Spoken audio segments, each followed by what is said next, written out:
Let's get straight back into this question. So I want to ask this one, Brother Captain. You know, while preparing for this interview, I came across an article that was published in the Final Call newspaper in the section dealing with our national prison ministry. And in the article, there was a brother by the name of Brother Jason 4X Rodriguez. He actually wrote a book, but in this interview that they had in the Final Call, he mentioned about how while incarcerated, you trained him, right? And I remember as a young FOI, I couldn't find the article online, but I remember reading an article about you being released from incarceration. And I vaguely remember you speaking about how the prison administration would try to do little things to restrict you or try to intimidate you and restrict your influence. Can you share that, especially the one that you were sharing offline as well? Go ahead. Yes, sir. Real quick. My transport from Rikers Island to upstate New York, almost to the Buffalo, in the city of Buffalo. I forget the prison that they took me to. But it was a 6-hour drive, maybe 7 hours. And I just wanted, so anyone who have ever been in handcuffs, if they put handcuffs on you and they don't lock them, every time you move your wrist, the handcuffs are moved. Every time you move your ankles, the handcuff not move, but tighten. And I'm not, I've been in handcuffs prior to them, but not that long. So I'm trying to sleep, but I guess I'm moving and I wake up. And my hands are swollen because the cuffs are too tight and they're cutting off my blood, slowing my blood. And I yell out, or I, said to the security officers that was on the bus, I'm telling them that the cuffs are too tight and they curse me out.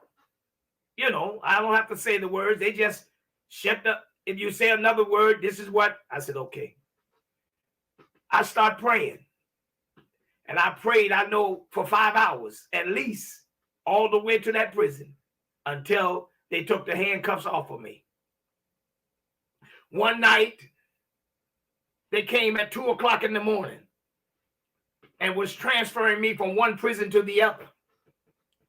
But the prison that we had a layover at, and I believe that this was for something to happen to me because of the charge. And some may, well, what is the charge? I was convicted of assault on a police officer at JFK airport.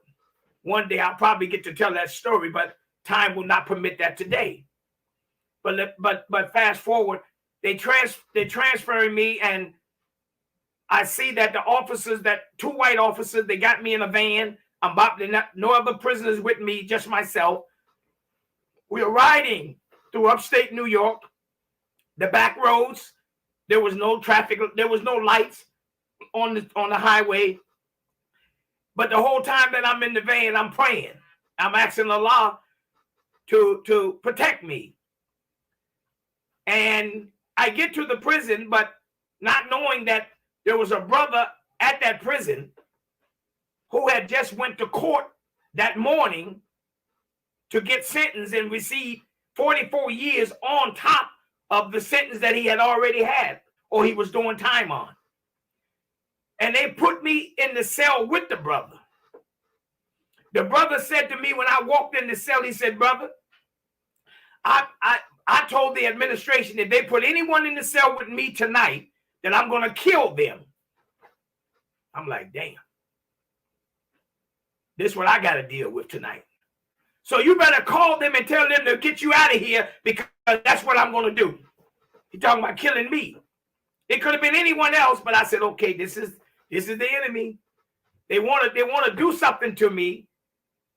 So these are the things that they're doing. I tried to talk to the brother. He didn't want to hear it. I called him brother. He said, I ain't your damn brother. You know what my mind went to at that point? I'm going to bed. The hell with you. Whatever you going to do, you going to do it. I didn't feel that he was going to do what he was going to do or what he said he was going to do. So I went to step up on his bunk to get on my bunk, which was the top bunk. He said, don't put your feet either on my mattress or you're gonna have to get up that best way you can, but you can't you can't put your feet on my bunk. I said, in my mind, that's impossible. I slid my feet under his mattress. I got up on the bunk. I'm waiting for a response from him. I didn't get a response. So I tried to, again, talk with the brother.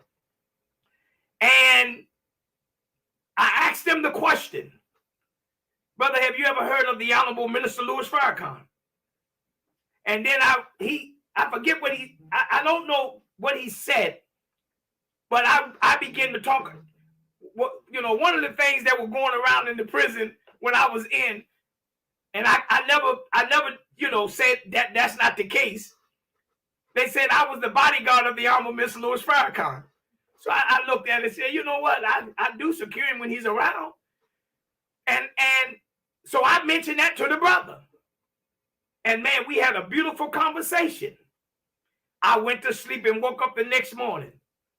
I don't even remember falling asleep. I woke up the next morning, they put the handcuffs on me again. And I walked out the cell and he said, whatever the goodbye was, Muhammad. I heard Muhammad. Take care, Muhammad. And I went on to the next prison that they, of course, locked me up in. I remember when I was arraigned.